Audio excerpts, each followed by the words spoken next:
African Economic Research Consortium and the AERC would like to welcome you to this webinar. But I would also like to ask my colleague Scholastica, since she's here, to say a few words as well, since actually her colleague Abebi may not be able to join us. But let me say that this is a very important topic.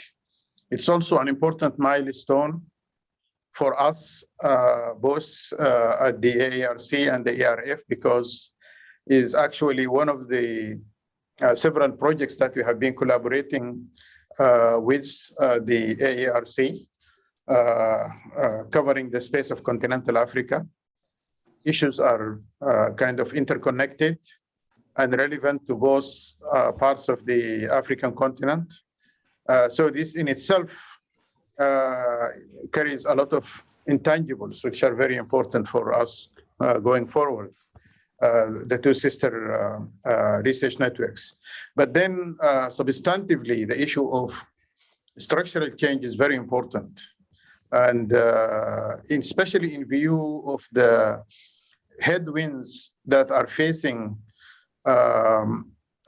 fundamental economic growth and fundamental productivity growth and job creation, structural change can play an important role at the short run and potentially also at the long run, provided that governments were able to transfer labor from low productivity informal sectors to higher productivity, more formalized sector, both in manufacturing and services.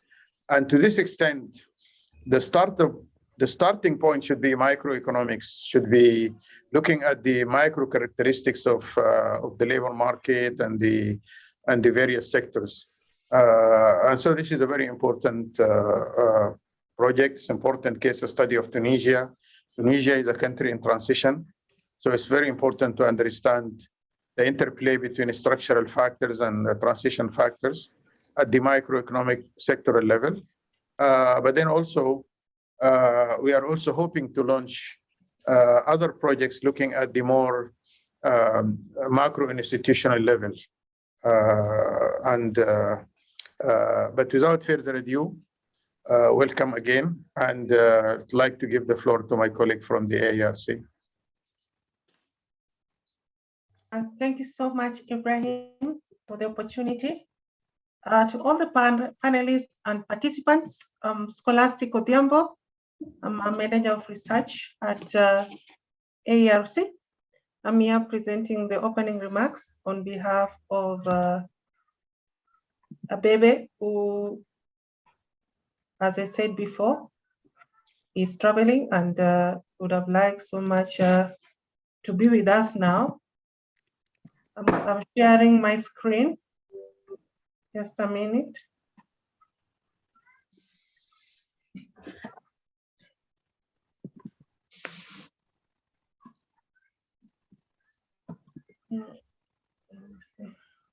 Just a minute.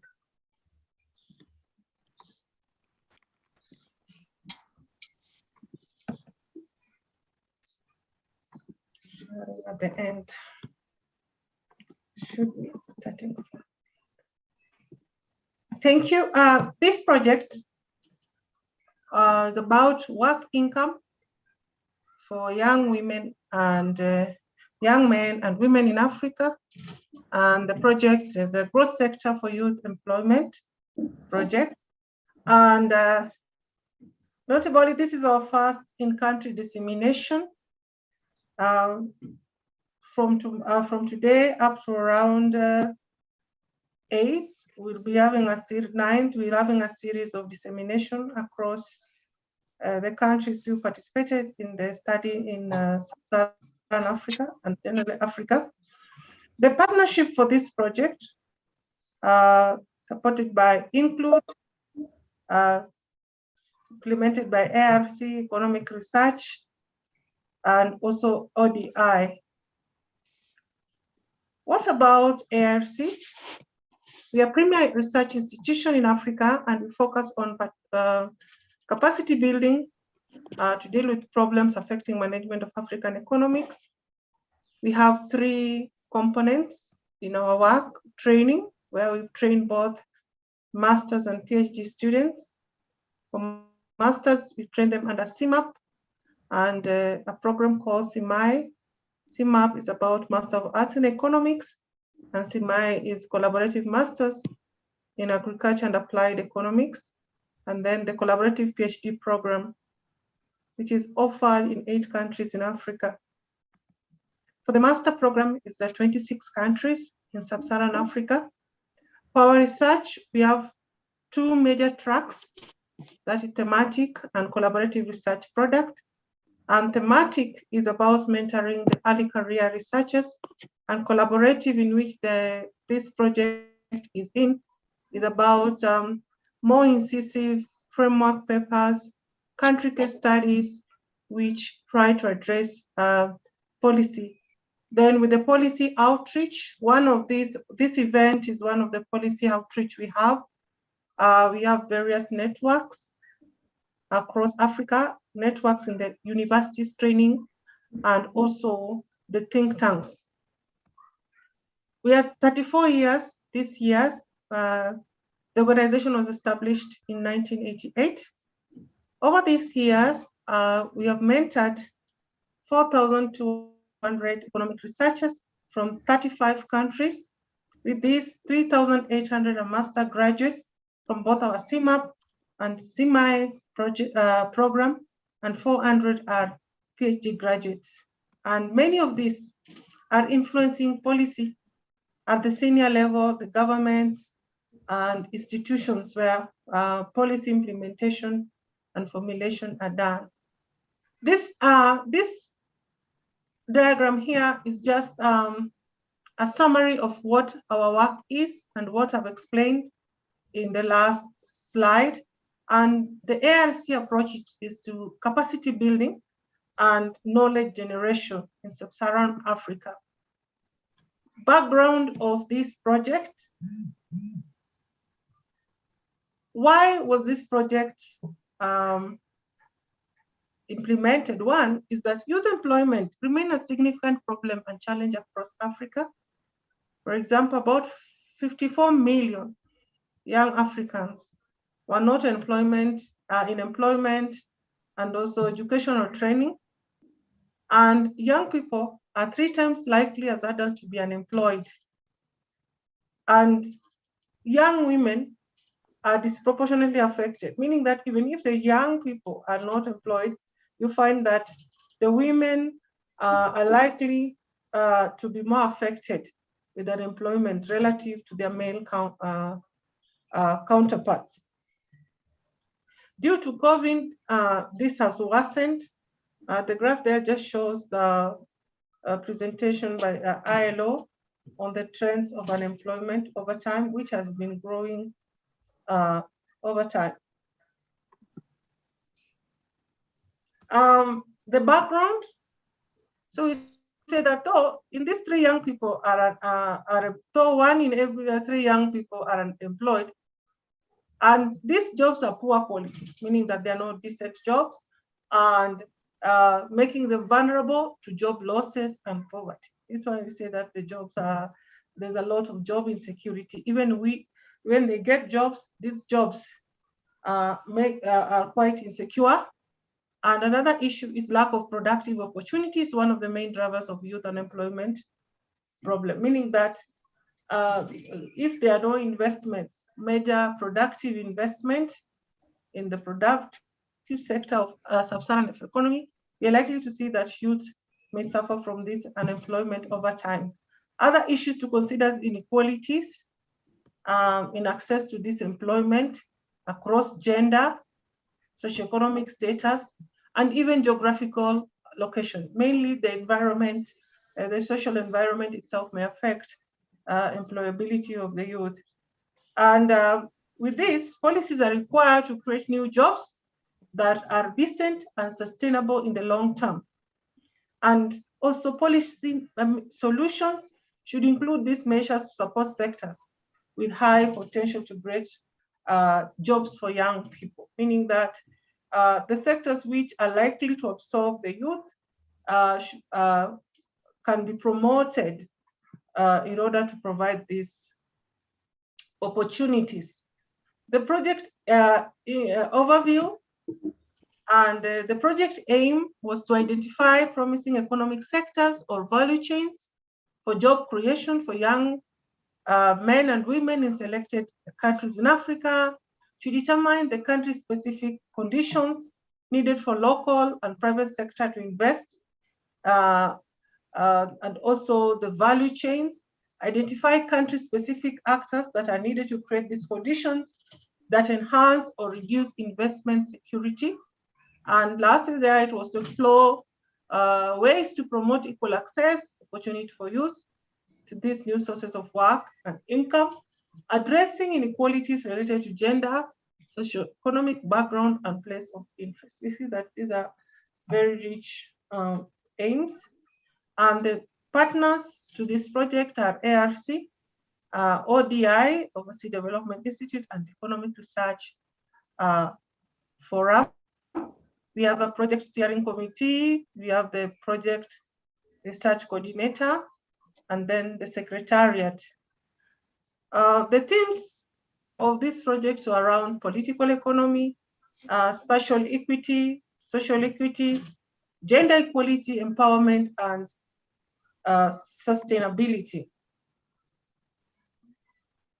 The program phases, the first part of this project, we had framework papers for the project, which were in two tracks: structural economic transformation framework to analyze employment potential and policies, and then cross-national comparative analysis of thematic indicators on youth employment. These papers were just to give us the theoretical perspective and the scope that the country case studies will take. We're happy to say that 99 country case studies have been completed in Ethiopia, Egypt, Kenya, Mali, Nigeria, Senegal, Tunisia, and Uganda. The dissemination, as I said, they are now taking place in all these 9 countries. Today we have Tunisia presenting. Tomorrow we have Egypt, Ethiopia, and Mali presenting.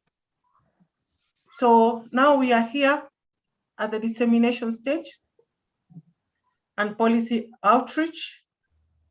So after today, the country case studies being presented at the national level, we'll move to the next level of this, and the regional policy forum will be held on 28th March this month, 2022. In this project, we started with the inception workshop. We had preliminary findings from country case studies. Then we moved to dissemination of finding and policy engagement. Now we are at level 4 and level 5, as I have indicated there. What are the expectations of this project? The expectation, identification of the most promising sectors and activities that have potential to improve youth employment, meaning that we have targeted promising sectors. Which sectors are these that can be able to host or can be able to nurture and also grow youth employment in respective countries? Another issue is increased awareness and understanding of the issues that are constraining access to employment opportunities by youth and women. And we know this, most of the time the youth are told they are not experienced, they need more experience, all the skills that they attain from hardcore education may not be necessary for the industrial attachment. Those might be the reason, apart from the structural issues such as the economy, the environment that they have grown on, the gender, and so forth. And then what are these potential strategies to promote equal access and opportunities for youth and women to the identified promising sectors activities? So what are these strategies that the governments of Sub-Saharan Africa, general Africa itself, can to promote equal access and opportunity for youth? Another thing is expectation is strengthening cooperation and networking among policy stakeholders on growth sector for youth employment. So what cooperation, how can governments cooperate with their development partners, with the private sector to make sure that the youth are absorbed in the workplace? And then areas for further research in the growth sector for youth, employment field and policy making being crystallized.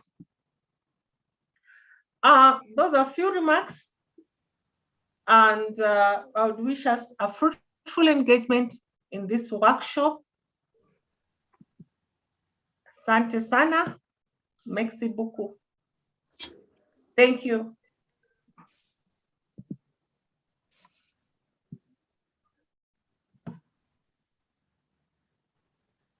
Thank you very much, Scholastica. Thank you very much, Dr. Ibrahim. We move directly to, my name is Adel Ben Youssef. I'm assistant professor at the University Côte d'Azur and researcher, associate researcher at the ERF. I'm here to moderate this session today, and we are focusing on the case of Tunisia. So we have the first case is about this very important topic, employment and unemployment of youth in Africa. This is a very important topic, and especially in Tunisia.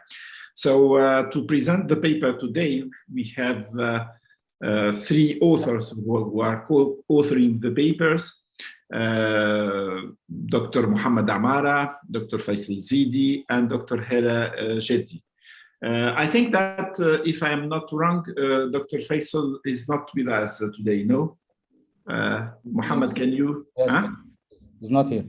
He's not here. So let me present very briefly Dr. Mohamed Amara and Dr. Hela Jeddi, starting by Dr. Hela. Dr. Hela Jeddi is a permanent associated professor at ESSEC Business School in Tunisia. She is a member of Economics Department. She holds a PhD in Economics from the University of Blaise Pascal in Clermont-Ferrand, a Master in Development Economics from the University of Economics and Management in Tunisia. And she has also a bachelor's degree in English as a foreign language from Bourguiba School. Her research is dedicated to gender discrimination on labor market and its social and economic consequences. Dr. Mohamed Amara has received his master's degree in economics modeling from Higher School of Management of Tunis before undertaking a PhD in geography at the University of Paris and Sorbonne. And he has a PhD in management, quantitative methods at the University of Tunis in 2010. In 2016, Dr. Amara joined the Department of Economics at Higher School of Economics and Commercial Science of Tunisia, ESSEC Tunis, as an associate professor.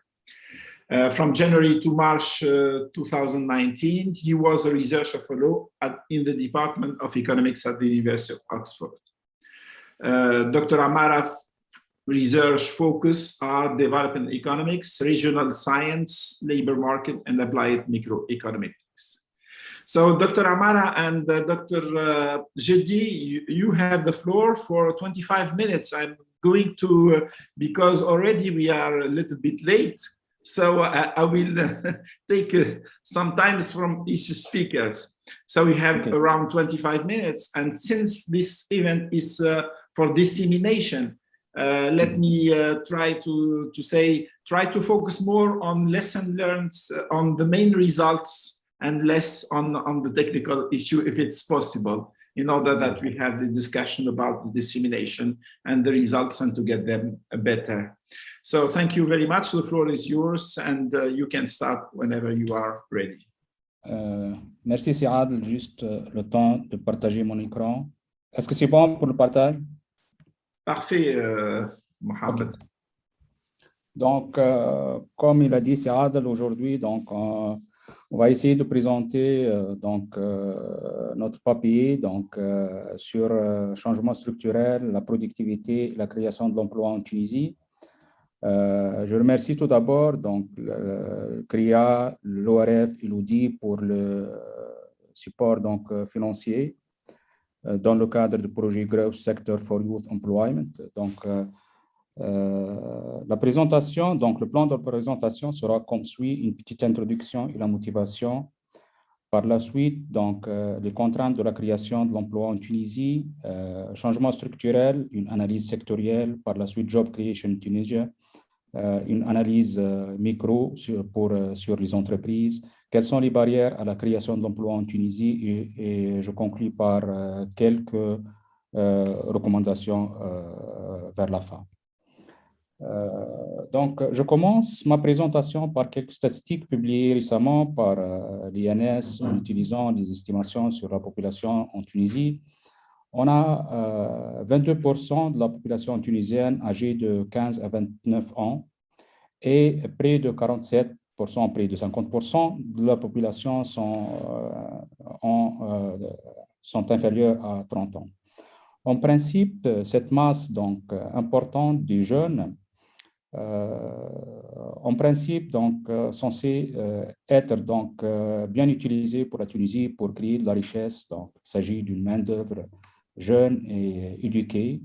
Mais malheureusement, donc, ce qu'on observe, c'est un taux de chômage des jeunes très élevé et une économie en difficulté, surtout après la révolution de 2011. D'où l'intérêt donc, de notre question de recherche, c'est l'identification, même avec un taux de croissance faible, mais reste toujours important l'identification des secteurs et des entreprises qui ont de potentiel pour la création de l'emploi, au moins pour absorber un peu donc, le taux de chômage élevé, surtout pour les jeunes.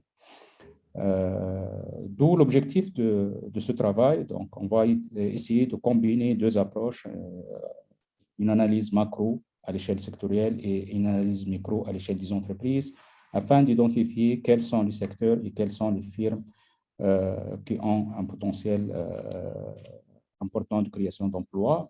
Pour l'analyse macro, on va utiliser donc, des données qui proviennent de WDI, World Development Indicator, pour les deux dernières décennies de 2000 à 2018. On va éviter de travailler sur l'année 2020, étant donné donc, une année exceptionnelle de Covid, etc. Pour l'analyse micro, on va utiliser donc, les données donc, du répertoire. Ce sont des données donc, de recensement des entreprises qui couvrent donc toutes les entreprises du secteur formel et bien sûr pour la même période, c'est-à-dire 10 ans avant la Révolution et 10 ans après la Révolution de la Tunisie en 2011. Quelques indicateurs, donc à l'échelle macro, ici on présente l'évolution de PIB par tête. On observe bien sûr qu'après la Révolution, le taux de croissance il est faible, il ne dépasse pas en moyenne donc 1,1%. Et pareil, donc, le taux de croissance de la population, la Tunisie est classée comme les pays ayant un taux de croissance de population très faible dans la région MENA. Aussi quelques indicateurs sur le marché du travail. Donc, tout le monde le sait, donc, on est avec un taux de chômage de 15,15%. Et les estimations ou les prévisions montrent que d'ici 2030, donc, ce taux reste au voisinage de 15,6%. Et aussi, on a une faible participation de la femme qui ne dépasse pas 27%, même les estimations le montrent. Et les estimations montrent aussi que d'ici 2030, ce taux de participation pour les femmes ne dépassera pas 30%. Et aussi, les femmes présentent un taux de chômage presque 2 fois celui des hommes. Et aussi, on a un taux élevé des NEET et un taux de chômage élevé pour les jeunes qui est de 36,5%. En termes de structure de l'économie tunisienne, on voit que l'économie tunisienne, en termes de part en valeur ajoutée, il est dominé par le secteur du service qui représente près de 60%. alors que la part de l'industrie, donc, elle est de 18% et il passe à 16% après la révolution. Et on observe aussi presque cette composition de l'économie reste stable, donc sur toute la période, de 2000 à 2019, donc presque on a les mêmes parts.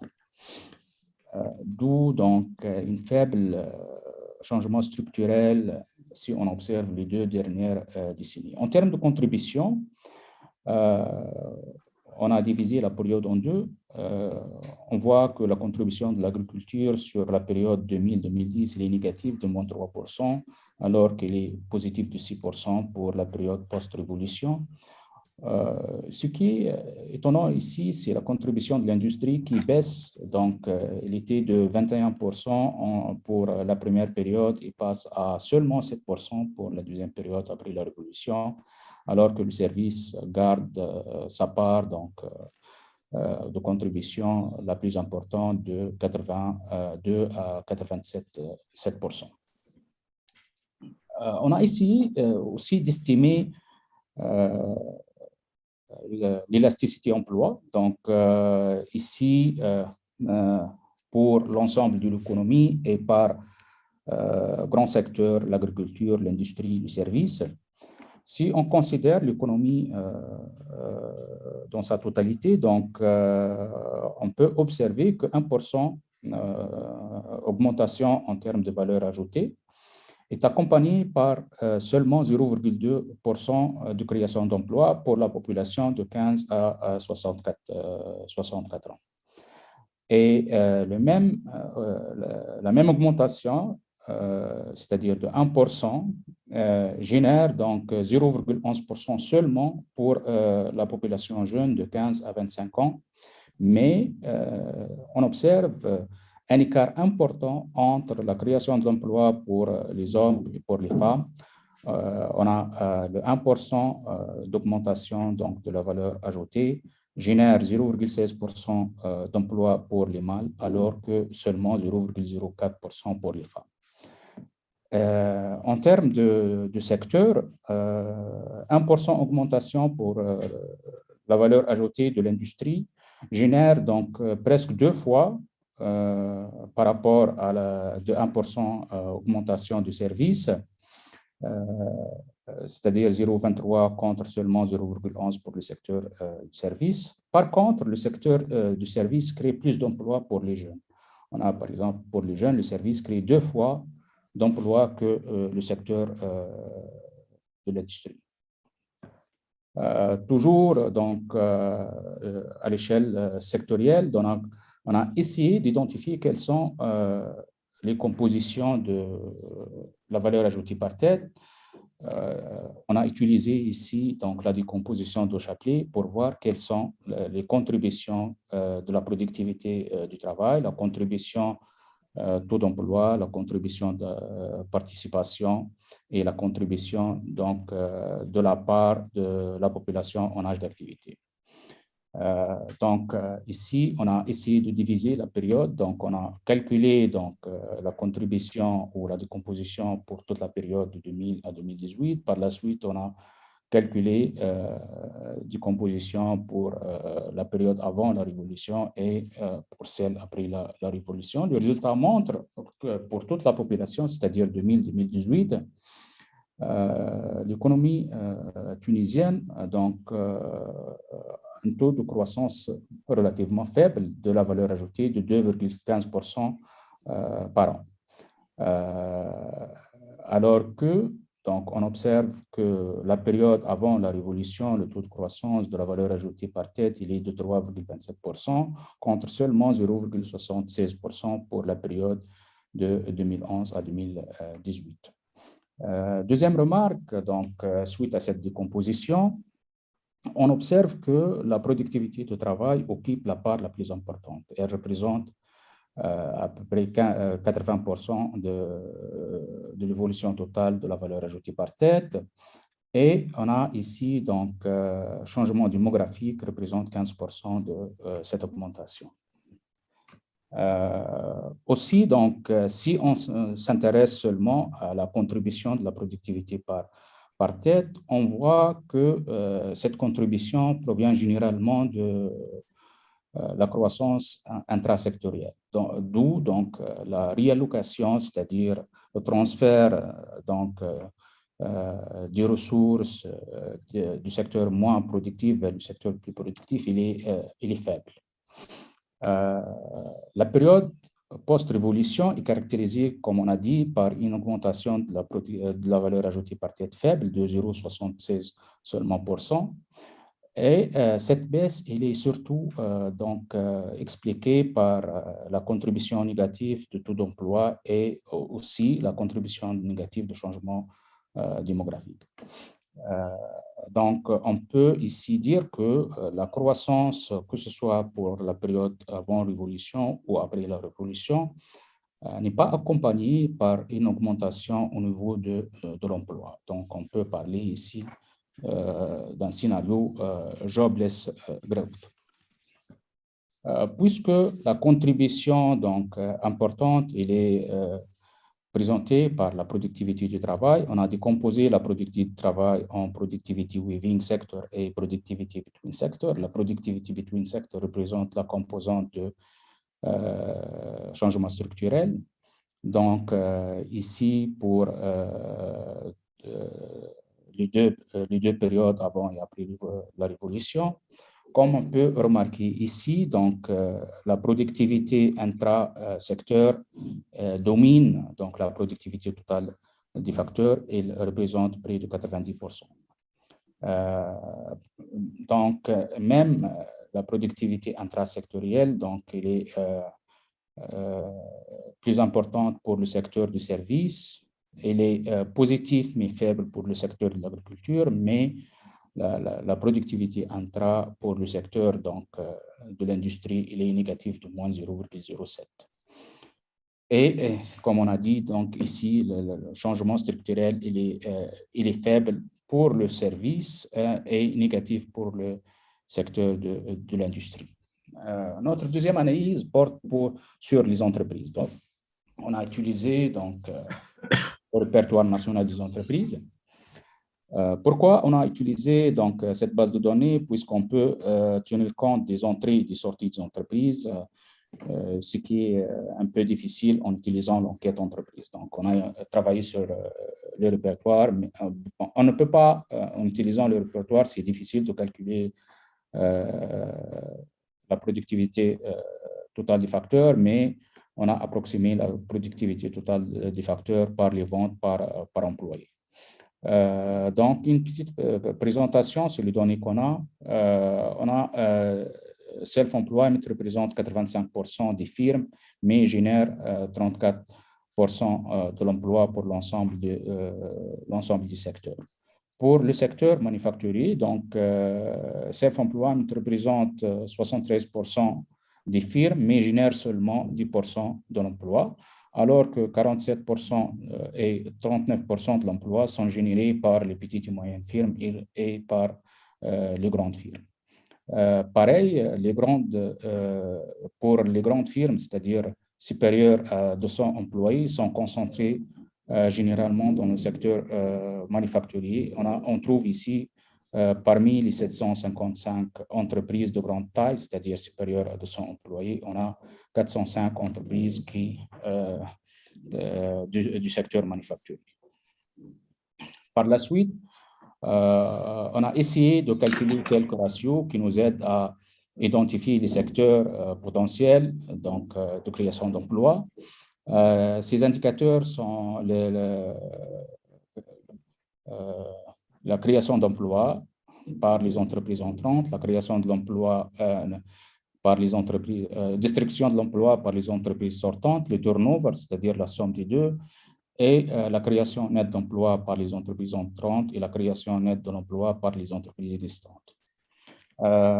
Pour faciliter la lecture donc, de ce tableau, on a essayé de résumer donc, la dernière colonne de ce tableau, c'est-à-dire la création nette d'emploi par cette figure. Donc, ici, qu'est-ce qu'on peut observer?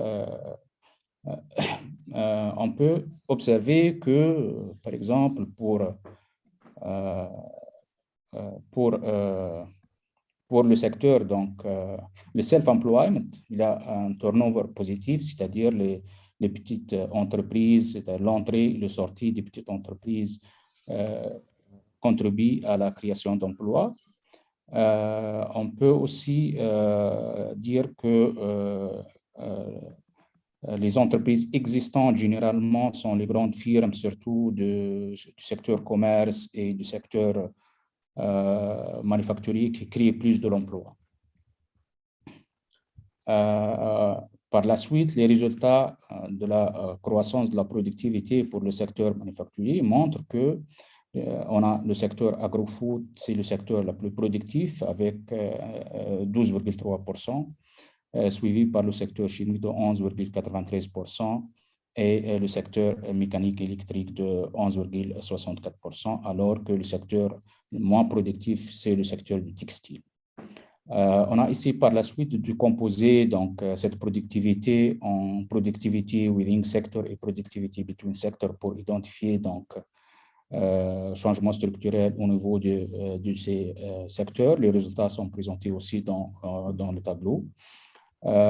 Donc, ce qu'on a trouvé à l'échelle sectorielle, à l'échelle macro, donc, on peut l'observer ici, c'est-à-dire que la contribution de la part within intra-secteur domine celle de changement structurel. Et à l'échelle sectorielle, on peut voir que le secteur de l'agro-food présente la valeur élevée de réallocation, elle est de 17%, suivie par le secteur de construction. Les graphiques ou les figures suivantes représentent donc pour chaque sous-secteur donc l'évolution des deux composantes ainsi que la somme within, between et total. On voit donc que la productivité ou la baisse au niveau de la productivité totale est due essentiellement à une baisse de facteurs intersecteur, c'est-à-dire une baisse de la contribution de changements structurels, surtout après la révolution. Par la suite, on a essayé de tenir compte de l'entrée et de sortie des entreprises en utilisant donc la décomposition dynamique. Donc ici, juste pour voir est-ce que l'entrée et la sortie des entreprises contribuent au phénomène de réallocation, ou est-ce que les entreprises entrantes sont plus productives que les entreprises sortantes. Ça, c'est intéressant car si on trouve que les entreprises entrantes donc, sont plus productives que les entreprises sortantes, il y a des recommandations à faire pour encourager les entreprises ou enlever les barrières à l'entrée pour ce type d'entreprise. Donc, à l'échelle, tout secteur confondu, qu'est-ce qu'on peut remarquer ici? Donc, les résultats qu'on a trouvés pour la décomposition statique, donc, on les trouve aussi au niveau de cette décomposition dynamique, et on observe que le within sector donc, domine le between sector.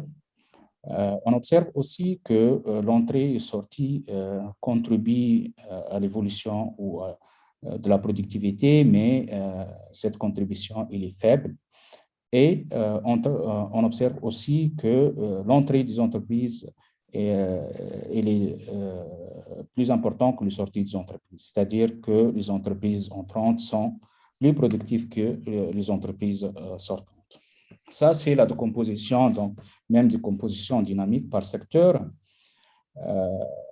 Donc ici, les résultats qu'on peut observer donc, sont alignés avec donc, juste confirme donc les résultats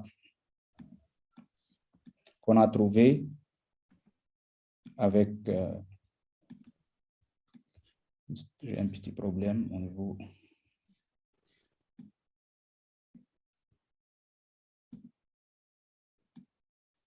Voilà. Alors, confirme donc les résultats qu'on a trouvés pour tous les secteurs confondus. Avant de passer donc, aux recommandations, on a aimé résumer donc, les résultats qu'on a trouvés en utilisant les deux analyses macro et micro. Donc, au niveau de l'analyse macro, qu'est-ce qu'on a trouvé comme résultat? On a trouvé que la croissance observée, que ce soit pendant la période avant Révolution ou la période après Révolution, est caractérisée par faible création de l'emploi. Donc, cette croissance n'était pas accompagnée par une création suffisante d'emplois. On a trouvé aussi que 1% d'augmentation de la valeur ajoutée crée 0,2% seulement de l'emploi, et que 1% de croissance au niveau du service crée plus d'emplois pour les jeunes, alors que le secteur de l'industrie crée plus de l'emploi pour la population âgée de 15 à 64 ans. Alors, l'analyse micro, c'est-à-dire à l'échelle des firmes, montre que pour self-employment génère seulement 10% de l'emploi, alors que les grandes firmes génèrent 27% de l'emploi. Et le secteur manufacturier, donc, il est caractérisé par, c'est-à-dire la productivité au niveau du secteur manufacturier, il est dominé par la productivité intra. C'est-à-dire il n'y a pas une réallocation des facteurs de production des firmes ou des secteurs les moins productifs vers le secteur le plus productif. Le résultat de cette analyse montre aussi que le secteur de l'agro-food, c'est le secteur qui présente la productivité la plus élevée et que l'entrée et sortie contribuent à l'augmentation de la productivité, mais sa contribution reste faible et que les entreprises entrantes sont généralement plus productives que les entreprises sortantes. Par la suite, on a essayé de voir quelles sont les contraintes à la croissance des entreprises, à la performance des entreprises. Pour cet exercice, on a utilisé donc les deux coupes de l'enquête de la Banque mondiale, réalisées en 2013 et en 2019. Ce sont deux ans après la Révolution. Donc, les résultats montrent qu'en 2013, on a 50% des entreprises voient que la stabilité politique est la contrainte majeure à leur croissance. Mais en 2019, donc après presque donc 9 ans de la Révolution, ce n'est pas la stabilité politique, mais plutôt l'accès au financement. Et on a presque 40% des firmes déclarent que l'accès au financement, c'est la contrainte majeure à la croissance et à la production. Quelques contraintes spécifiques donc, issues de notre analyse. Donc, on voit que le secteur manufacturier donc, reste un secteur dominé par la productivité intra. Donc, une faible réallocation entre les secteurs, c'est-à-dire les facteurs ne sont pas exploités d'une manière efficace, et une contribution faible de l'entrée et de sortie des entreprises.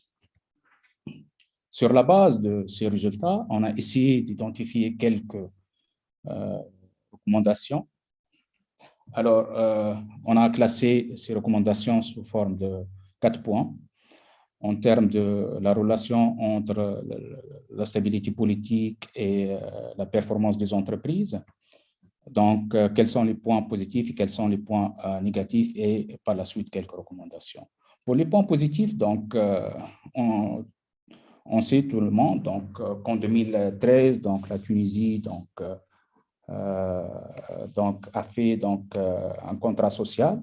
Ce contrat social a permis une stabilité et un terrain donc, pour les entreprises favorables pour la croissance, mais malheureusement, donc, après 2013-2014, donc pas de dialogue social et pas de communication entre ce qui est politique et ce qui est économique. Donc, cette instabilité donc, impacte négativement donc, que ce soit l'investissement ou la productivité des entreprises. Donc, on pense que donc, il est nécessaire à ce stade donc, de faire donc, un nouveau contrat social pour au moins donner des ondes positives pour les investisseurs, que ce soit les investisseurs à l'échelle nationale ou à l'échelle internationale. En termes de crédibilité, donc, cette instabilité politique donc, a créé une sorte de discontinuité entre les citoyens ou les investisseurs avec l'État. Ce qui est positif, donc, on a donc, une stratégie d'anticorruption, mais comme recommandation, il faut mettre un plan d'action pour valider ou pour appliquer les points donc, de cette stratégie anticorruption. En termes donc, d'infrastructures publiques qui peuvent aider les entreprises à créer de l'emploi et se développer, donc, on note ici les points positifs, donc c'est la disponibilité des zones de développement régional. On a presque 140 zones de développement régional. On note aussi la présence de quelques structures comme les CITEC pour aider les entreprises dans le secteur textile.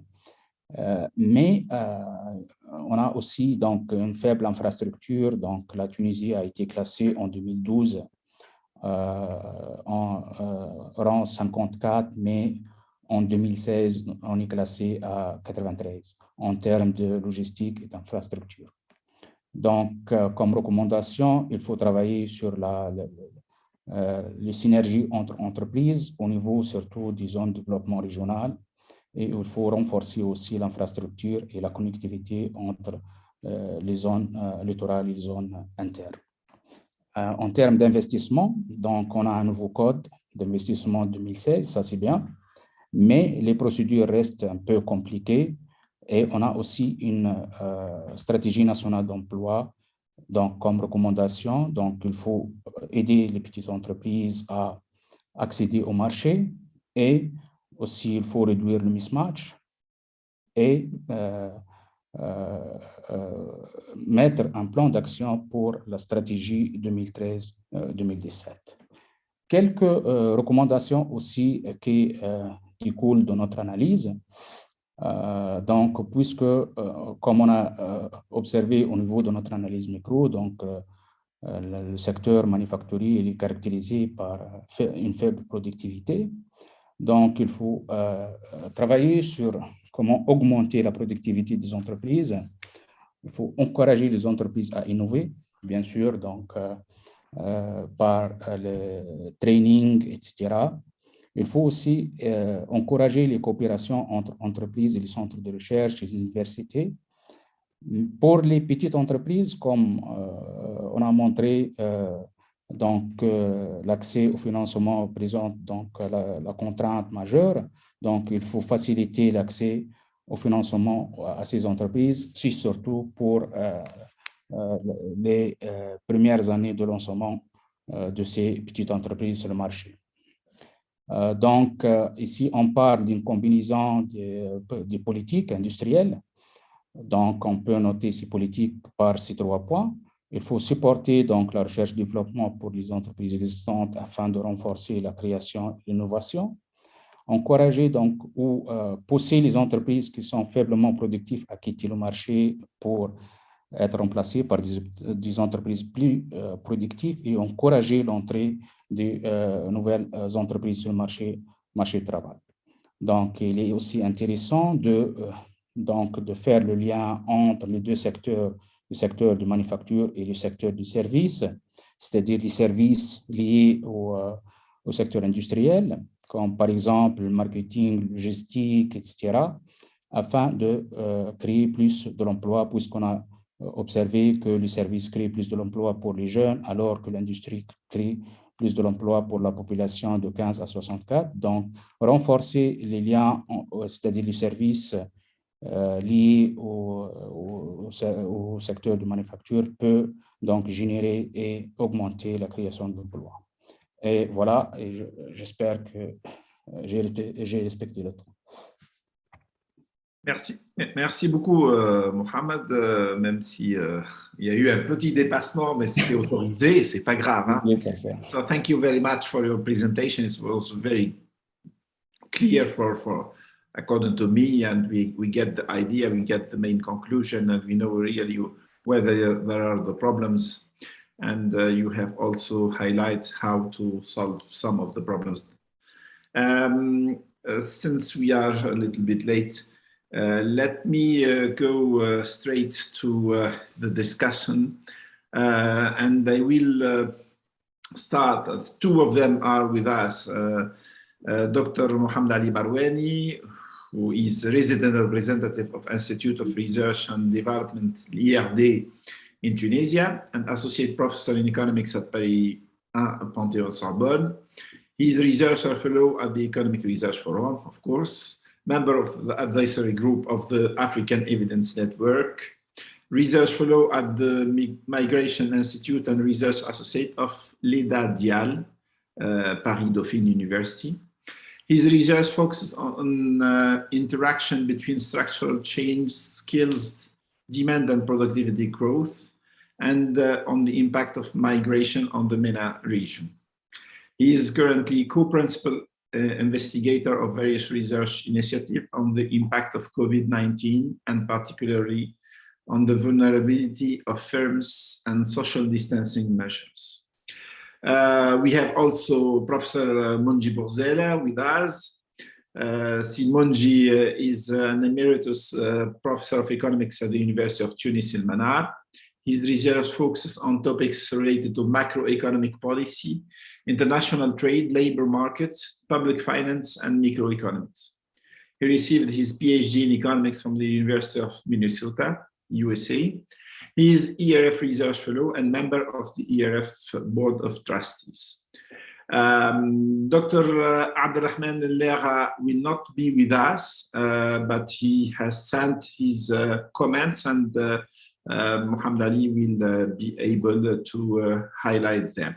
So straight I go to Monji and then Mohamed Ali, or we can do the reverse.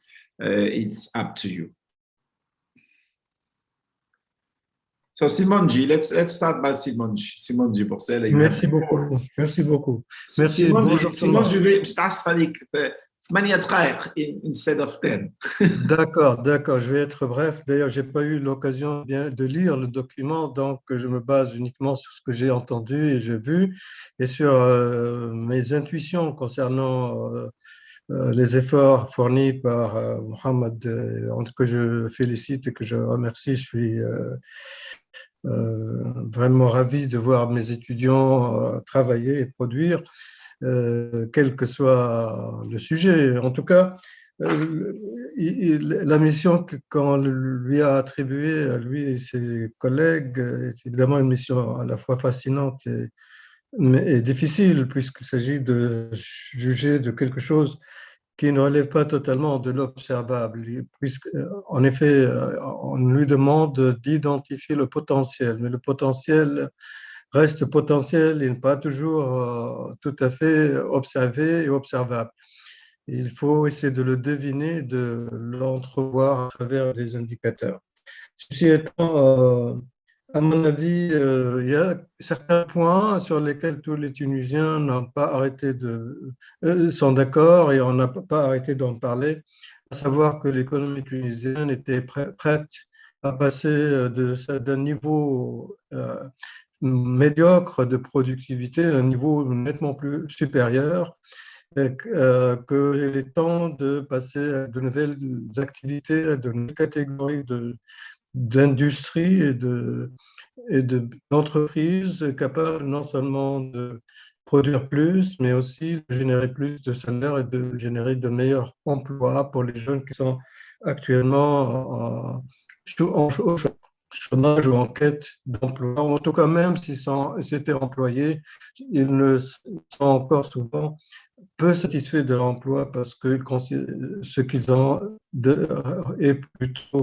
c'est plutôt des emplois qui ne remplissent pas les conditions de l'emploi décent. On était d'accord, c'est plus qu'une intuition, il y a même un consensus là-dessus. J'aurais personnellement souhaité que l'on donne un sens ou une signification un peu plus précise à cette proposition, je ne dis pas affirmation définitive, en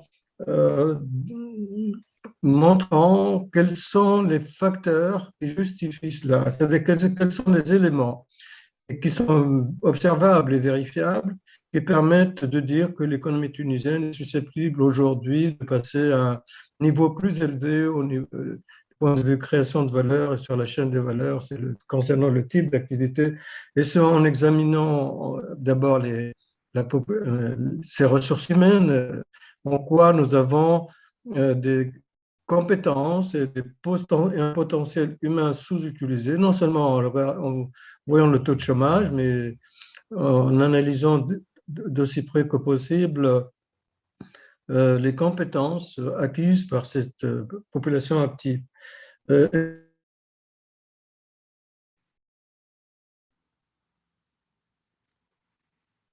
Allô?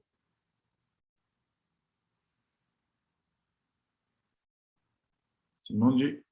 I'm alone, do not hear Simonji, or we have lost.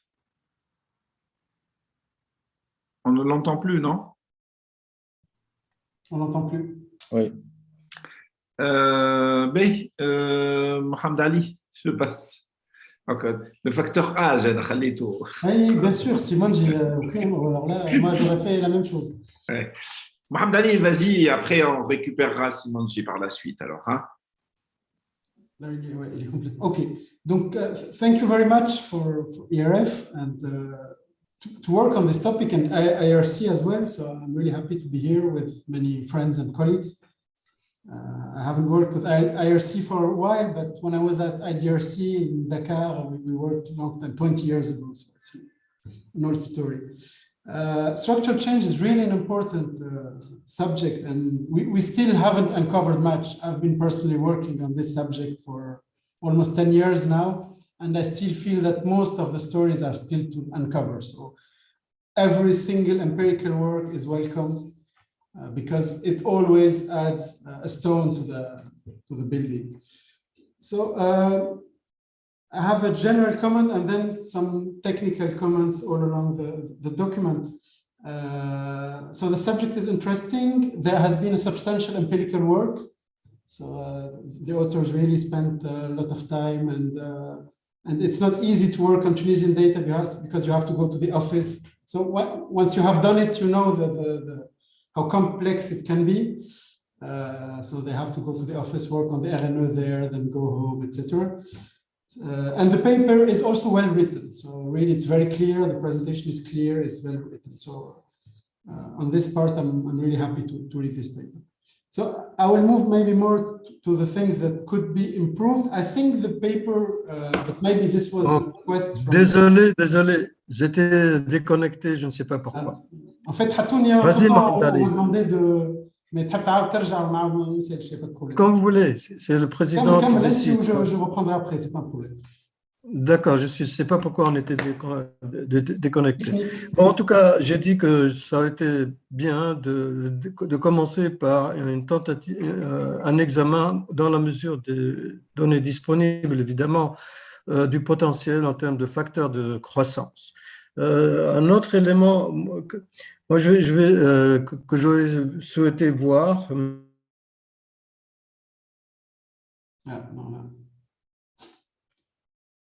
Secteur, c'est-à-dire, en tout cas, on ne peut rien dire concernant l'industrie manufacturière dans l'ensemble ou les services dans leur ensemble, ni l'agriculture.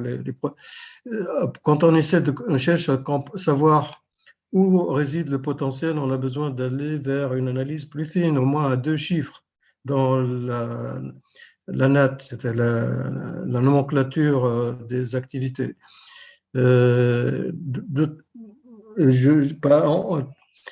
On n'arrête pas de dire que la Tunisie est en train de gagner du terrain et qu'elle a un potentiel important, notamment en ce qui concerne l'aéronautique, les pièces automobiles, les industries électromécaniques d'une manière plus générale. En matière de services, on parle aussi de compétences et de capacités importantes concernant les services professionnels, tout ce qui est intensif en savoir, et il y a aussi un potentiel concernant le numérique. Et ce, par exemple, en examinant le succès ou les difficultés ou les performances d'entreprises qui sont connues dans ces domaines, que ce soit du point de vue manufacturier ou services. On parle aussi d'un potentiel important dans le domaine des services de santé. Donc, ça aurait été bien donc d'essayer de voir d'une manière plus concrète et empirique le potentiel à des niveaux plus selon une nomenclature plus fine et en s'attaquant à des industries plus concrètes. Enfin, évidemment, nous savons qu'en Tunisie, au cours de 10 ou 12, 11 dernières années, on n'a pas réalisé ce à quoi on aspirait, c'est-à-dire que l'économie n'était pas en mesure, capable de réaliser cette transformation, cette mutation. Et je crois qu'il est évident que la cause n'est pas parce qu'on n'est pas capable, mais pour des raisons essentiellement politiques. C'est parce que le pays n'arrive pas politiquement, non seulement à se stabiliser, mais à se mettre d'accord sur une vision, sur un plan de développement, sur des programmes qui lui permettent de réaliser ce genre de transition. Or, car il ne suffit pas qu'il y ait un potentiel, il y a certaines conditions qui doivent être remplies à la fois au niveau des institutions, du climat des affaires, mais aussi au niveau de la mise en œuvre de réformes concernant l'éducation, la politique industrielle, etc. Tout ça est nécessaire pour que l'on puisse réellement espérer que le progrès se réalise. Donc, bon, ça a été dit, mais je crois qu'il fallait le souligner que la Tunisie aujourd'hui, handicapée par sa situation politique, nous continuons à espérer que cette transition finira par ouvrir, par permettre la réalisation du potentiel. Bon, j'espère que je n'étais pas lent. Évidemment, on peut en parler pendant une bonne dizaine de journées à ce sujet, parce qu'il s'agit de traiter quelque chose qui est au cœur du développement, améliorer la productivité, créer de meilleurs emplois, réaliser plus de croissance qui est à la fois capable d'augmenter le PIB, mais aussi le bien-être pour tous, et ce en créant des emplois de bonne qualité. C'est l'essentiel du développement et le grand défi du pays.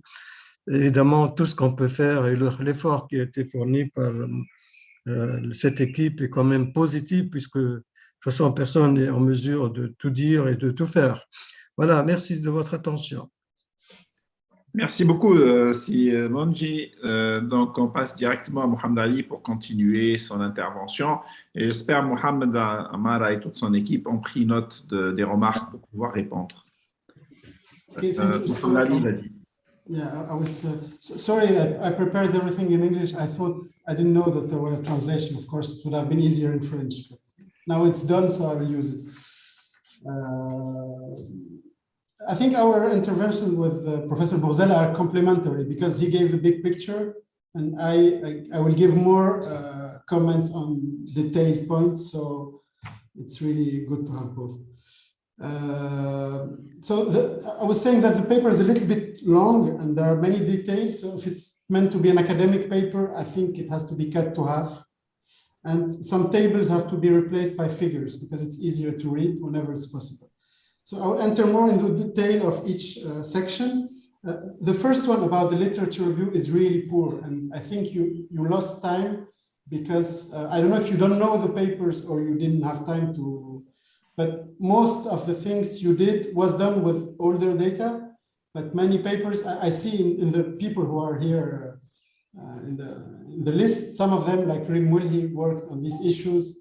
I see Sofiane Ghali. So there's a lot of work we did with Rim, many papers on this. Bob Rikers from the World Bank did plenty of work on job reallocations and the size of, so many aspects that you raise have been already worked on in Tunisia.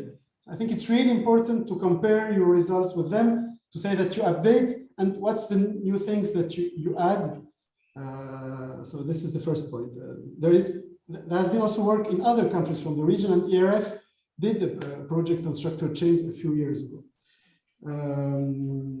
The second point is about the public administration. So I understand that you don't include it because you want to address more like private sector. But when you, page 10, for example, you show different shares of different sectors. I think it's important to show the share of public administration because after the revolution, it increased. And something that maybe there was a kind of substitution between public and private.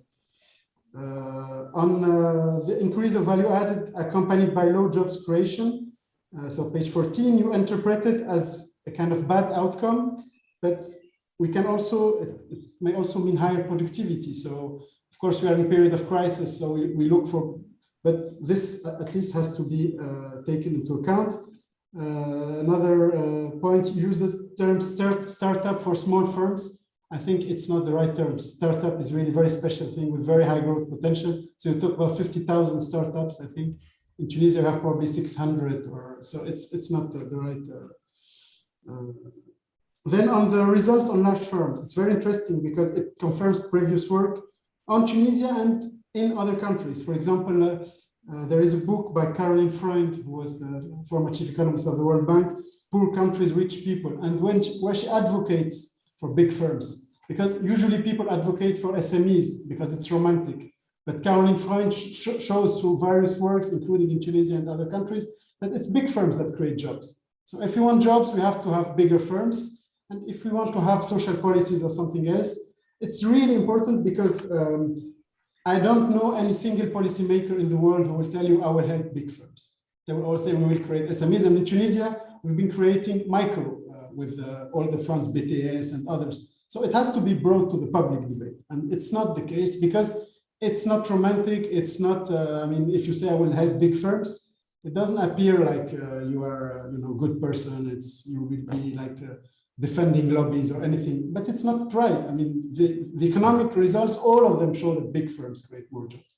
So I think this result is really interesting and you have to stress it well. The Foster analysis is interesting. I didn't know this paper and this analysis, so this is an interesting, and it has been maybe presented more because the more kind of Roderick Macmillan has been done a lot, so maybe this is more something new. A detail, you talk about productivity while you use the RNE data. RNE data actually does not allow to compute productivity. And Bob Rikers did the same in his paper. He talks about productivity. Actually, it allows only to compute profit by head. So you can put it even in a footnote. Maybe the referee won't see it, but if it's someone who knows the Tunisian data, they will know about it.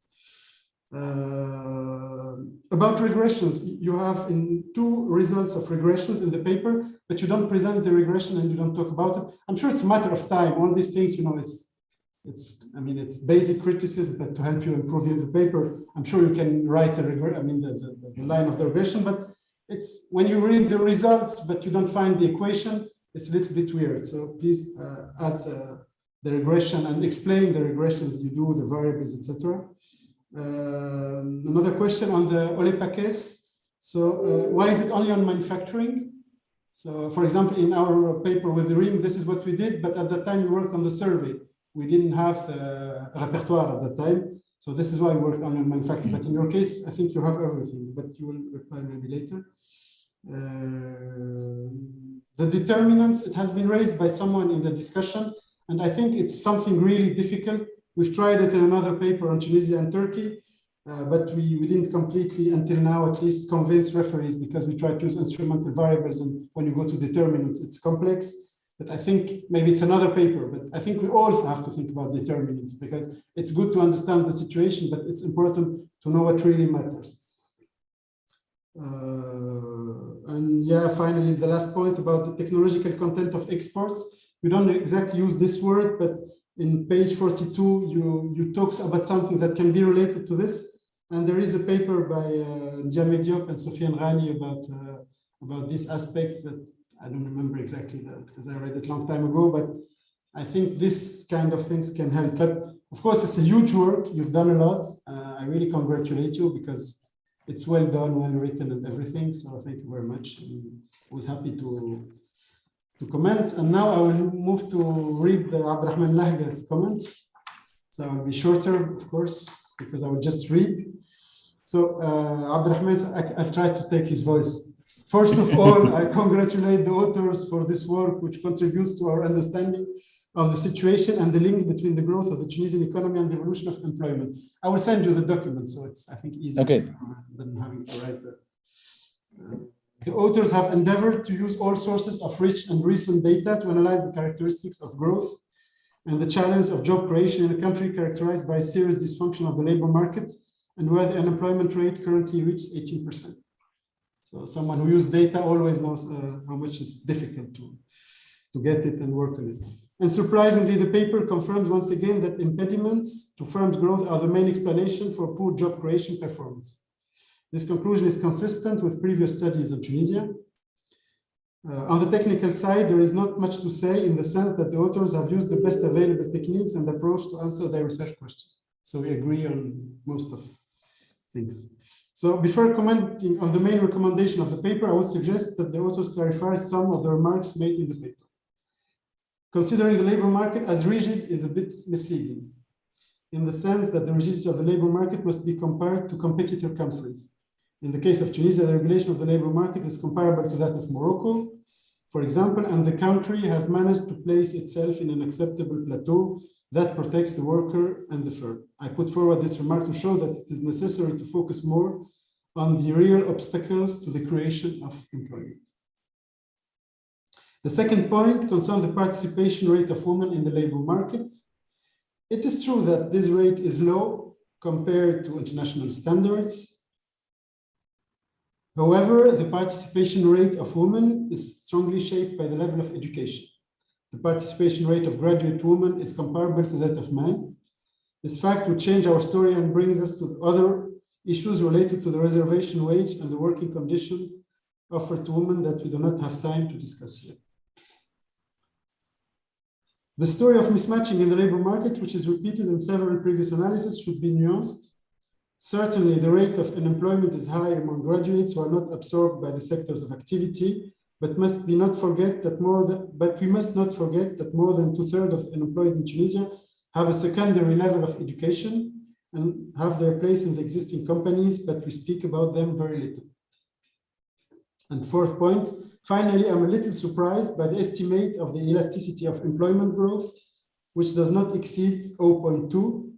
I invite the authors to better explain the result, which remains far below the elasticity in the, I cannot read, it's in the literature, I guess. And finally, for Tunisia, the main lesson to be learned is that the major obstacle to job creation, which remains the main challenge for the country, is the lack of a competitive environment and fair access to investment opportunities. So here we come back to the 2013 World Bank report and all the work that has been done since.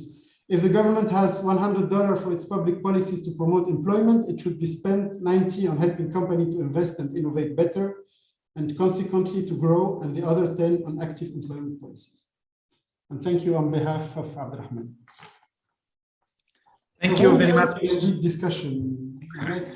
Comments. Thank you very much, Mohamed Ali. Thank you very much, Dr. Monji, Professor Monji. And thank you very much also, even if he's not here, Dr. Lea.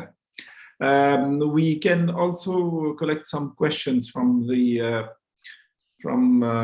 chat. And Mohammed, after that, you need to answer and to provide some answer, okay? So there is the main constraint, I have from Valentina, the main constraint for firms seems to be access to finance, not corruption. How best to increase finance internationally as well as domestically? This is one. Dr. Badawi Ibrahim, I will give you the floor after for questions also. It would be more interesting to analyze, this is from Imad Dimam, it would be more interesting to analyze the role of the digital economy and firms harnessing new technology in employment by also looking at international experiences and best practices. Entry barriers remain a major obstacle, especially for youth with innovative ideas. This is another. A third, provided by Ayman Belgasem. Thanks for the interesting work. It may be some takeaways. It would be interesting to dig deep into the reason behind the low contribution rate of in-between productivity. Second, the agri-food sector has the most important productivity, but at the same time, it's not the most important sector in terms of employment creation. It would be interesting to look at this dilemma, which comes mostly, in my view, from a well-locked sector in terms of barriers and product market regulation. And thus, in general, looking at the relationship between the product market and labor market would help to better understand the question of labor in Tunisia. Third, the results from ENS microdata should be taken from specific angle, as the data covers only formal jobs and does not take into account job creation in the informal sector, nor the evolution of the informal formal. So this is shaded also, this, some of the comments are shaded by George, who said that I agree with you. For example, in Malawi, the dilemma is real. I would like just to add few comments from my side, and then I give the floor to Dr. First, we have made a paper 2 years ago on this topic, and we found that we looked at who is creating new jobs in Tunisia by using the same methodology, more or less. And we looked at the high growth firms. High growth firms are the firms that have a growth rate over than 15%. And we found that they are responsible of 55% of new net job creation in Tunisia. And these high growth firms represents only 15% of the firms. That means that we need to focus on these firms if we would like to increase the job creation. And these high growth firms are internationally now, we are looking at this kind of, and here there is no distinction between young and old, big or not big. We look at the firms that they have a very high growth, and we try to push them to make higher growth. The second, I would like your opinion about digitalization. Do you think that the digitalization in Tunisia is responsible in any way of the poor results in matter of labor market? So, Dr. Ibrahim, you have the floor for your questions, and then we let Mohamed to answer.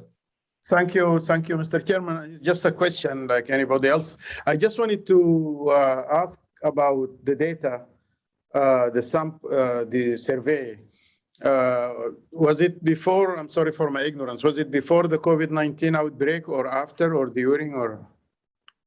Because my question here is that if it happens to be affected by the COVID-19, then the smaller firms are likely to be less resilient compared to larger firms, because the international evidence, including Daniel Roderick research on sub-Saharan Africa, I think he took the example of Tanzania and Ethiopia, firms in Tanzania, Ethiopia, and found that actually the smaller firms continue to generate jobs, but at very low productivity, while larger firms are endowed with much better productivity performance, but their job creation is limited.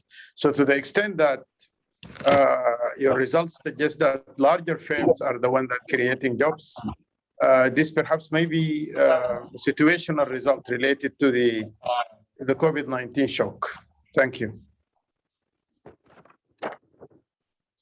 So, Mohamed, you have the floor for the answer to this. You are not obliged to challenge every comment, but in general to give. Merci, Siad. Merci pour toutes les questions qui sont très intéressantes. Je commence tout d'abord par les commentaires de M. Bourzel. Donc, merci, Simonji, pour ces commentaires. Je suis tout à fait d'accord, et si cette question a été posée par Mohamed Ali Barweny concernant la première section du papier. Donc, c'est vrai, donc le papier est un peu long, donc on a travaillé, tout l'effort a été dédié pour la partie analyse, etc. Donc, la relation l'examen de potentiel des facteurs de croissance va être analysé en détail au niveau de cette section. Et aussi pour se positionner par rapport aux autres travaux, que ce soit le papier de Barweny et Moualhi 2016, donc publié dans African Economic Journal, etc., avec le rapport de la Banque mondiale, la révolution inachevée, où il y a un chapitre sur le changement structurel. Donc, cette section va être bien travaillée par la suite, une fois qu'on va essayer de publier ce papier. Donc, deuxième commentaire de Simonji concernant le digit. Donc, oui, je suis tout à fait d'accord avec vous. Donc, on a travaillé sur les secteurs principaux de manufacture.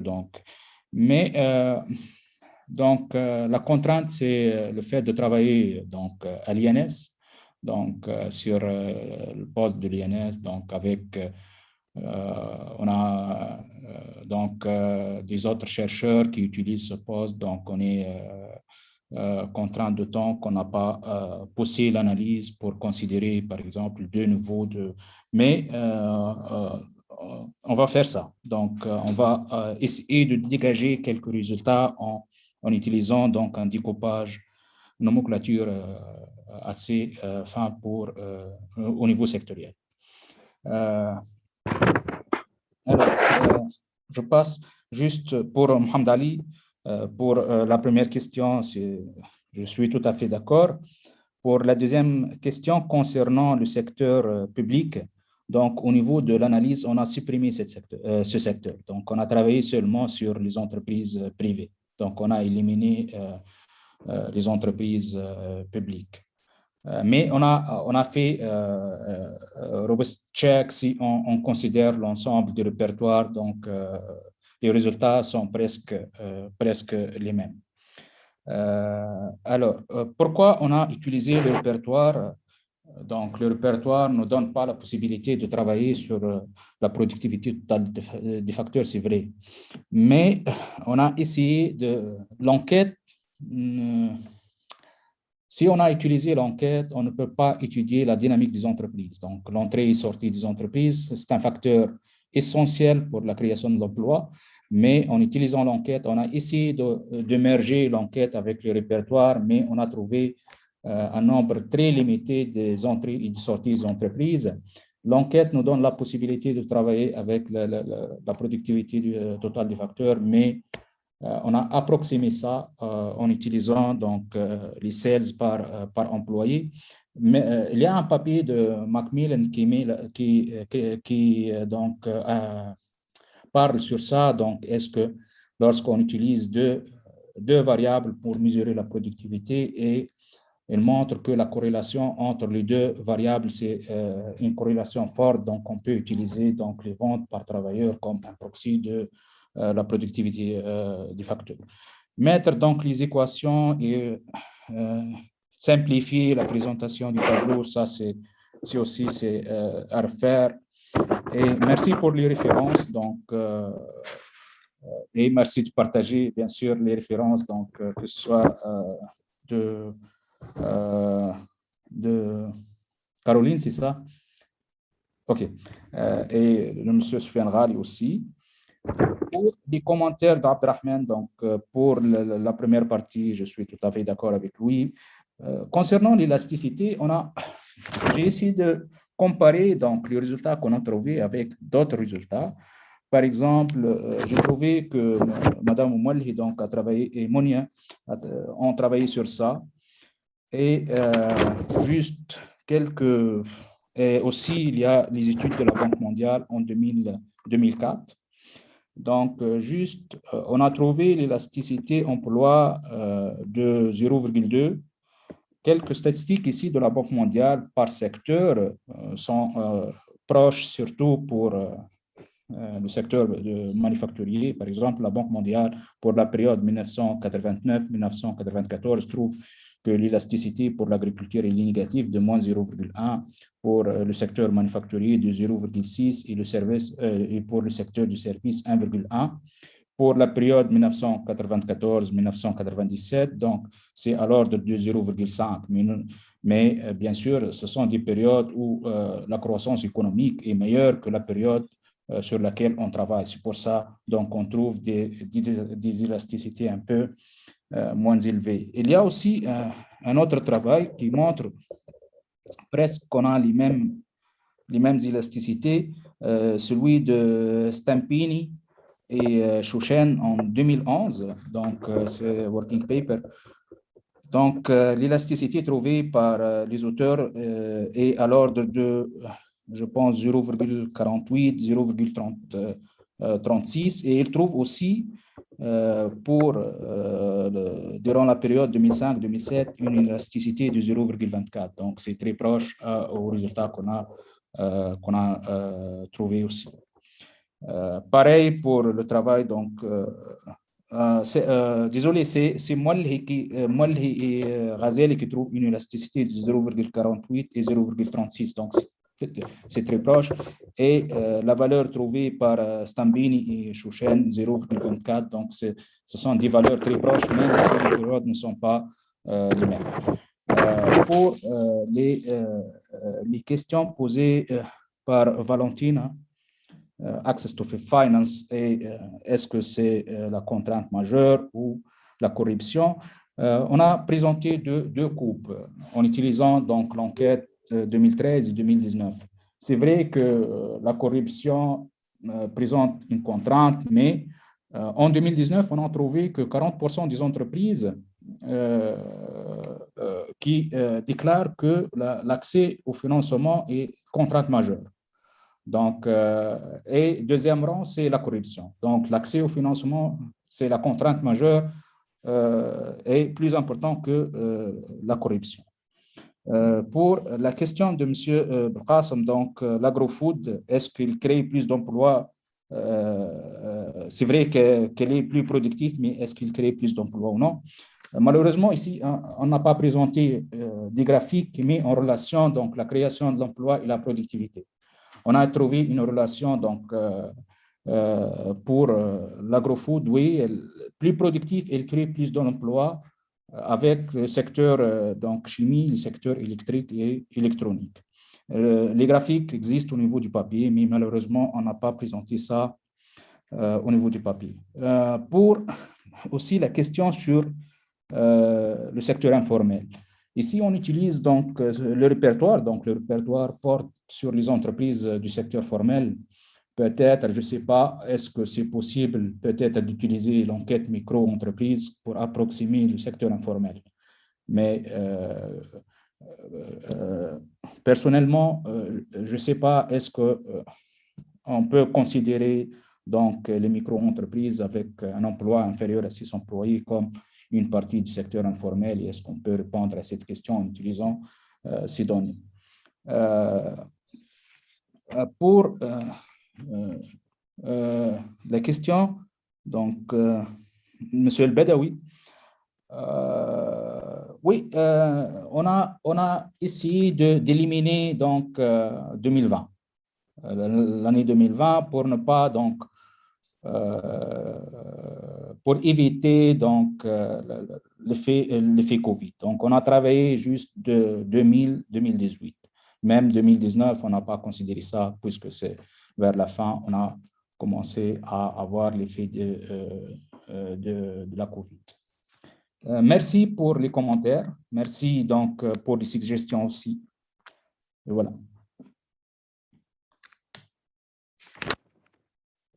Merci beaucoup, Mohamed. Thank you very much for your answer. And I think that this is a starting, not the conclusion of a discussion, and the discussion will be ongoing with the colleague. I let the floor to the organizers, Mrs. Scholastica and Dr. Ibrahim for the final comments of this very important topic and speech. And thank you again, Mohamed, for your speech and for your insights. Dr. Ibrahim and Mrs. Scholastica. Thank you very much, Professor Adil. And I would also like to extend our thanks to the authors and the lead commentators and the colleagues from the AERC and ARF. And would like to ask Dr. Scholastica to see if she has, some next steps to share with the authors. Thank you. Thank you so much, Ibrahim and Adel. I'd like to share, when we do the dissemination in country dissemination as ARC, we do sensitizations on our programs and what we do. I'm just going to share a slide, then we'll be talking about what are the next steps forward.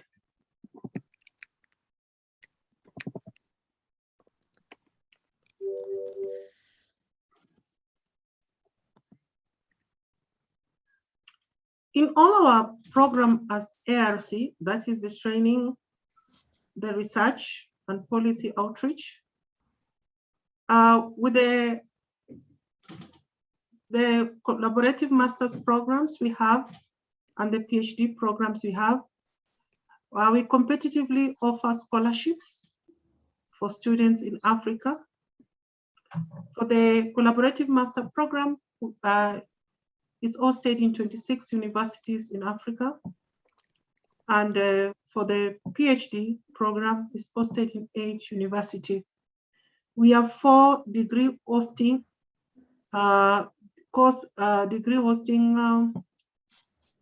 university, that is University of Dar es Salaam, University of Ibadan. There's Felix Ufobet in Cote d'Ivoire. We have WITS in South Africa and Cape Town as the degree hosting for the PhD program. And we have University of Dar es Salaam, University of Nairobi, University of Benin, and University of Yaoundé too, who offers non-hosting degree award university. The hosting degree award university are the 4 universities provide coursework for the PhD. And we offer competitive scholarships for this program. This is a flagship program with the aim to create rigor and quality scientific research across the continent. And we aspire that the program will continue so that we have formidable economic research and also policy influence. When I talk about research, I talk about thematic and the collaborative research program. Thematic is fashioned in a way that it develops the early career researchers. We have 2 major workshops annually for thematic research. That is biannual, June and December every year, whereby about 100 researchers with about 80 resource persons from all over the world come together within 5 days for presentations of their work and mentoring process. The cycle for the thematic research program takes about 18 months. That is, the researchers submit their work, and when they submit their work, we review this work. If it's accepted, they come in for the first new proposal. They come with a new proposal at the biannual research workshop. If it goes through the peer review and mentorship, if it goes through, then it goes to work in progress, then the final report. Then the work is published as a working paper series, and the authors can go ahead and publish with the journals out there. The most important thing to emphasize that the impact factor for that journal should be higher, and the work should be able to influence policy. The second part of the research department that we have is the collaborative research program, in which this project was part of collaborative research program. The way they are implemented is that when we do collaborative research, we have framework phase where we tune up the theoretical, we tune up the scope of the papers which are to be done. It's just laying background for the studies which are to be done. Then we move to countries case studies, and some projects even have the thematic track within them. At the end of collaborative projects, we always have the in-country dissemination workshops like this for some of them. And another thing we do is that there are policy briefs, which are just punchlines to the research outcomes. We organize a regional policy forum in which the policy influencers, the government representatives come in, and the policy implementers come in to get the results and ready for implementation. We also have annually, we have an event called Senior Policy Seminar. This year it will happen on 30th March, and the main theme there is climate change. We know that issues of climate change are affecting our livelihoods in terms of sustainability of the environment, food security, and also the kind of weather changes we're having. So this year, it's about climatic change. Last year, because we are in the middle of COVID, we had the Senior Policy Seminar. These are senior researchers within universities, within the think tanks, and some presenters are even coming from the government organizations. Now, just a small presentation on what happened.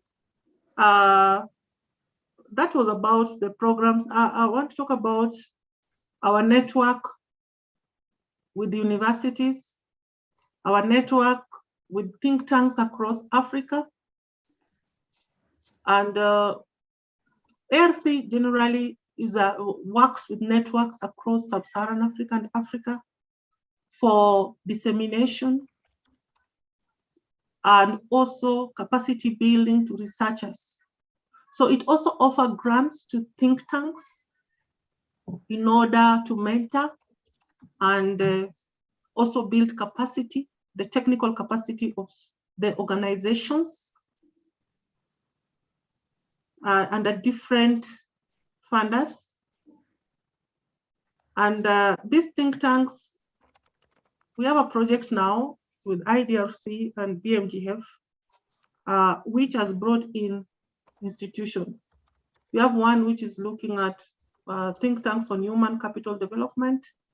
We have another one which has issues of financial inclusion, where the financial regulatory authorities come in with their researchers and also developing technical capacity. I want just to present this. We have several grants which we offer. Thematic research grants are offered to individual researchers. And these are early career researchers who come in and they present their work in the 2 biannual workshops I talked about previously. And if their proposals are successful during the presentations of their proposal, the award ranges between $9,000 US to $12,000 US. For collaborative research grants, they vary from USD 10,000 to 15,000. For dissemination grants, and these dissemination are held by the think tanks within the countries where the country case studies have been done. The dissemination grant in organizing those events for dissemination of research workshops vary from $5,000 to $15,000. We also have institutional attachments. We have visiting scholarship, visiting scholars at World Bank. We have a program with visiting scholars at IMF. And we also have a program visiting scholars at FEDI and SEDI. The recent one, which is now 2 years old, is STARS Fellowship. We have already sponsored 3 who are in their 2nd year. And we have just sponsored another 6 fellows. 3 are going to Cornell and 3 are going to Sussex for mentorship, research mentorship. This year, World Bank, we have 3 who started in January. Due to the COVID issue, we have had some impediments which would not allow the fellows to go to those the countries hosting the Breton, that is the IMF and World Bank, but this year they've started the program. And this research are disbursed in 3 installments. That is, first installment upon acceptance of the research grant, second installment when we have the researchers has proceeded to the work in progress, and final installment, which is usually an honorarium, which is disbursed upon approval for publication and accounting.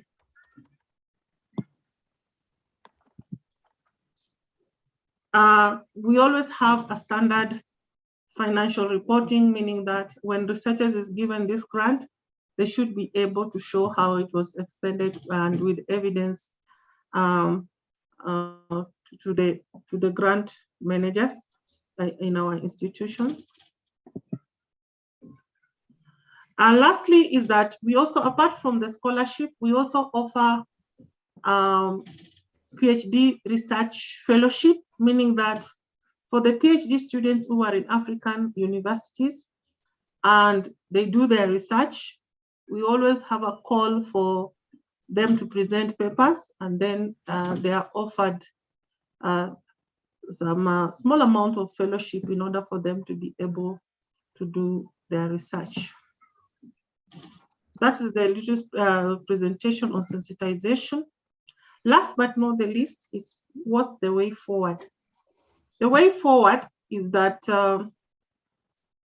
we are gearing towards the Regional Policy Forum, which will be on 28 March this month. Second, now the next run up to policy brief, publications, and all that. We'll be taking, we will be able to fast track that now that the project will be ending by this 31st March. Thank you so much.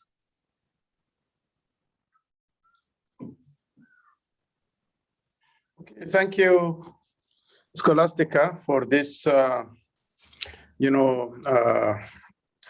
informative kind of briefing about what we do at the AERC.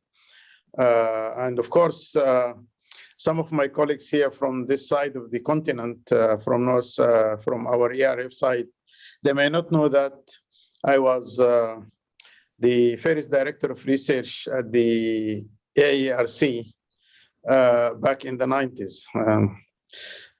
So I'm recalling this is quite sentimental and intimate for me. And I think the experience of AERC in training for masters and PhD is quite interesting. It's something that we haven't done yet, but because the context is different. Most of the or almost all countries in North Africa are middle-income countries where possibilities for PhD and master's training are available through various means. That's why perhaps we have not yet done it, and perhaps we will not do it in terms of training.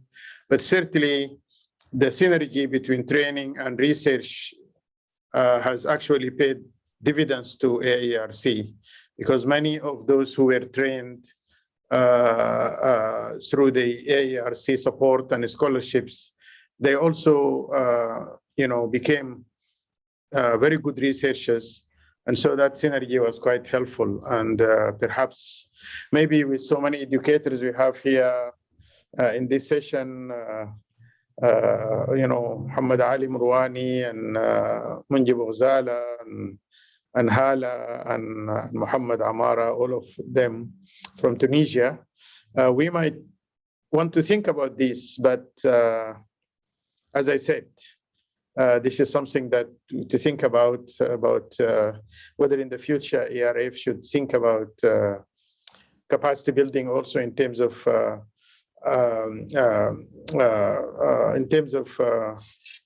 higher degrees capacity building, or just continue to focus on research. But thank you very much for all this very informative presentation. And I think the authors know exactly now what to do in terms of the next steps. So I don't know if Ramaj, and you have anything to say for the project on your side. Thank you, Doctor. Thank you. Thank you for the authors and the lead commentators. And that's it from my side. If I may, Dr. Ibrahim, I just want to take the opportunity to do two things, actually. Again, as you kindly mentioned, and Ramaj, to thank the authors and the lead commentators. And the second is to bring our participants' attention to the other event that's planned out for tomorrow, to be focusing on the case of Egypt. So you're all very, very, very welcome to join us on that event tomorrow. Please feel free to access our website, erf.org.eg. You will find the information on today's event and also the information on tomorrow's event. And also extending an invitation for our upcoming 28th annual conference at the end of the month. So would be lovely to have this fantastic crowd of participants to actually join us for both the meetings tomorrow and the meetings that are also held for the annual conference. And just thank you again to all. It was a very rich discussion. Thank you very much, Dr. Shireen. And I guess it would be also good to share the annual conference agenda when it is firmed up, finalized with Scholastica and her colleagues, so that they post it at their website, because the issues are quite interesting. And perhaps maybe, some of the researchers from the AERC network might be interested to attend as well. Most certainly, we'll do that. The full agenda will be ready early next week, and we'll be sharing it with the teams here and broadly as well. Thank you, Dr. Ibrahim. Thank you. I think, Mr. Chairman, Professor Adil, if you want to close, or if you have anything to say. Dr. Adil had to leave. Okay.